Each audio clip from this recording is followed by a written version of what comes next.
In this lesson, we're going to learn how to graph linear equations from the slope y-intercept form of an equation. So y equals mx plus b. So if you recall, m is the slope, or also called the rate of change. So that is the number that is found in front of the x in y equals mx plus b. And the b, or the number that's found on its own, is called the y-intercept, or the initial value. So we're going to take a look at identifying these and then using these two pieces of information to graph our linear relation. So we have a couple of examples here. So in front of the x, that's always what our slope is. So we have here a slope of 2. In this question, a slope of -4. And in this last example, a slope of 1/3 or 1/3. The b then, or the y-intercept, is the other number, the number that's on its own. And in this case, there is no number, and that means that the number of 0 is 0. So if we have no number, we're not adding anything or subtracting anything, which means 0 is what we're adding or subtracting. So b here is -10. In this question, it's 1 or +1. And in this question, it's 0.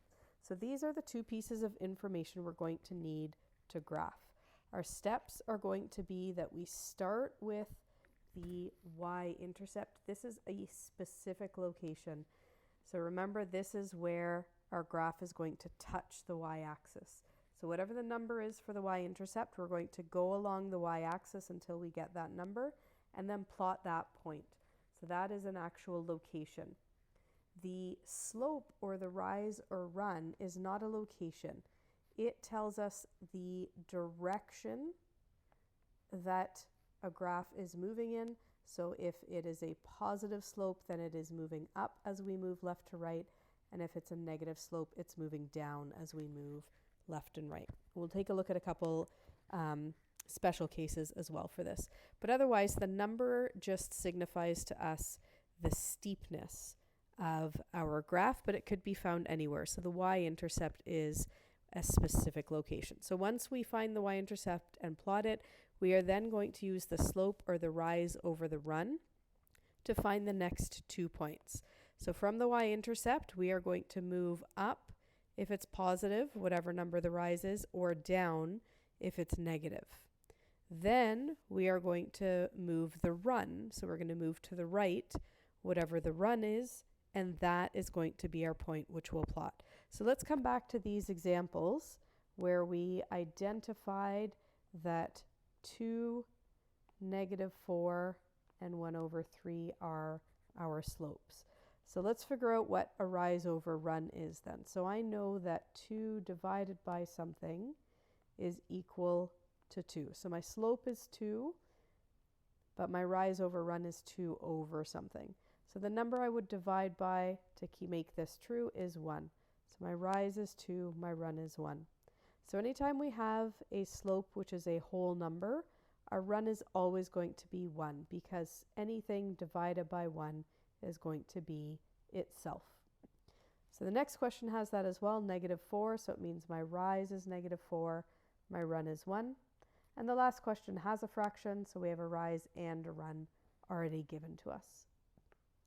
Next was our y-intercept, so -10, 1, and 0. So we're going to use these to plot. So remember, the first thing is we're going to use the b, the y-intercept. So I'm going to move down my y-axis until I get to y equals -10. That's the first point I'm plotting. Now I'm going to use my rise of 2 and run of 1. So from here, up 2, right 1, there's my next point. Again, up 2, right 1, there's my next point. And I can continue this pattern for a few points, or until I run out of space on the graph, and then I can grab a straight line here with arrows on each end, and then fit that in here. a little bit off at the top. We'll take a moment to fix that. There we go. So there is the line which represents the equation y equals 2x minus 10.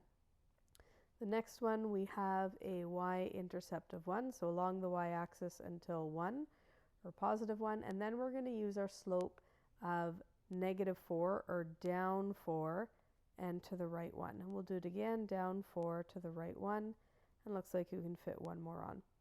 We can also move in the opposite direction, up 4 and left 1, up 4 and left 1. So there is our graph that shows y equals negative 4x plus 1. And we'll just draw in our line of best fit here.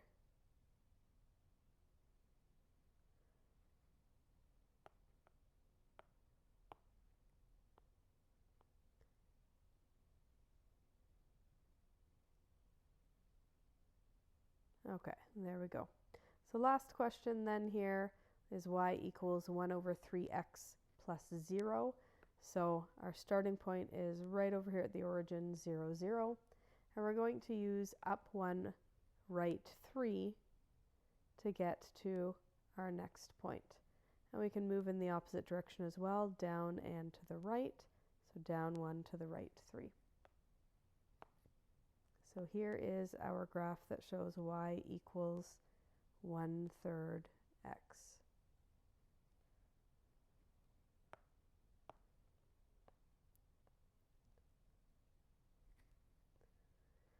Okay, so let's take a look at our special cases then. We have two special cases we're going to talk about. So we've talked about positive and negative slopes, but I can also have straight lines that are completely horizontal or completely vertical, and those are the examples I'm going to take a look at now. So we're going to start with horizontal lines. So horizontal lines run left and right, and there's no rise. So if I pick any 2 points, I have a run, but there is no rise. So if I have no rise, that means it's 0. So my rise over run is 0 divided by any number, because you can pick any 2 points. So let's just go with 3, 0 divided by 3. Now if you plug that into your calculator, your answer is 0. So this is a slope of 0. Now if we were to plug that into an equation, y equals 0x, and then whatever our y-intercept is, 0 times anything, including 0 times x, is just 0. And then 0 plus anything is that other thing. So 0 plus b is b. So whatever our y-intercept is, that is also our value for every single other y. So this equation only has one variable, and it is y. We have an example here where y is 3. So that is our y-intercept, but I have no rise. So I'm continuing to stay along this horizontal line. Now it doesn't really matter how many points out I am. Every single dot is going to be at y equals 3. So y equals 3, I go along y until I find the 3 on the y-axis. So there's my y equals 3. The next special case is a vertical line. So same idea, only this time we have a rise, but no run. So perhaps I'm moving up 2 points there, but I have no run. So if you think about if you have 2 of something and you want to split it, but there are 0 people to split it amongst, how many of those things would each person get? So this is a calculation you can't actually do, because you can't take a certain number of things and split it into 0 groups. If I say that I have 2 things, well, that's for one group. So that's no longer 2 divided by 0. That is 2 divided by 1. So if you try in your calculator will probably give you 0. We call that an undefined slope. And similar to a 0 slope with a horizontal line, we only have one variable. This time it's the other one. We only have an x. So if I look over here, x equals -2. So on my x-axis, I'm going to find -2. So that is over here. Now it doesn't matter what my y values are, x can only be -2, which is this line. So this here is -2. So the only numbers that I can have for x fall along here. X equals -2. So the y isn't in there because it does not matter what the y is. I mean, it cancels out and if we do the algebra, but in terms of why we're not seeing it, it's because it really doesn't matter what the y is, x is always 2. So for any single y value that exists, x is always -2.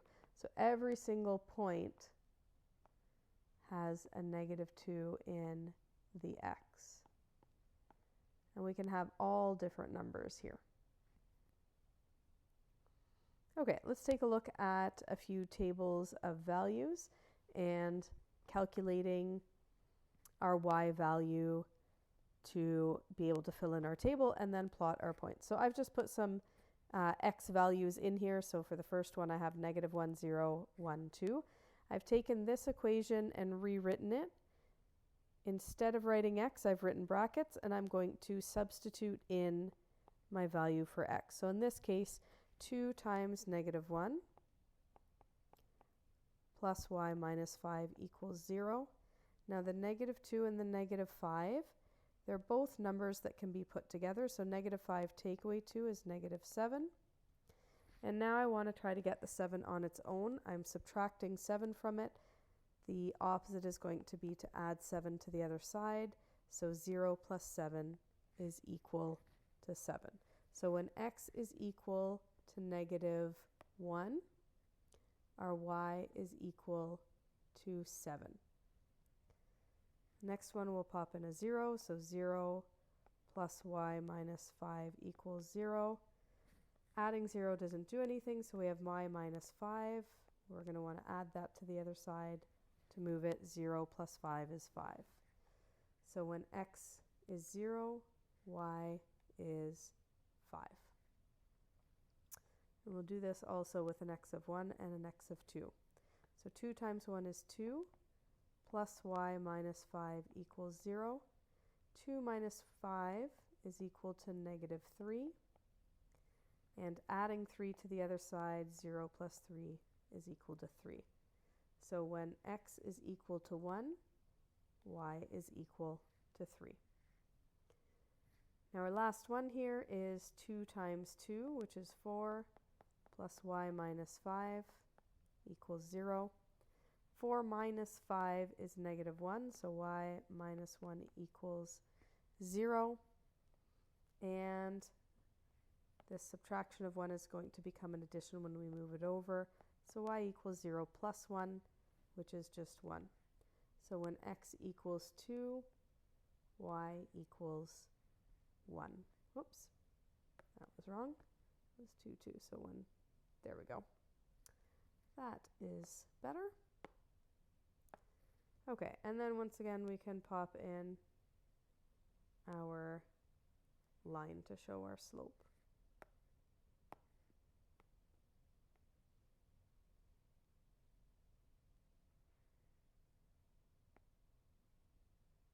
Okay, there we go. So that is 2x plus y minus 5 equals 0.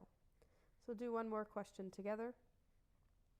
So here I have x plus 2y plus 3. I've picked some x values, so we have -1, -1, 1, 3, and 5 are going to get substituted in for x.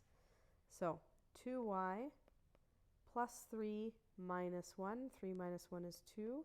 So 2y plus 2 is 0. We'll subtract the 2 to move it over. So 0 minus 2 is -2.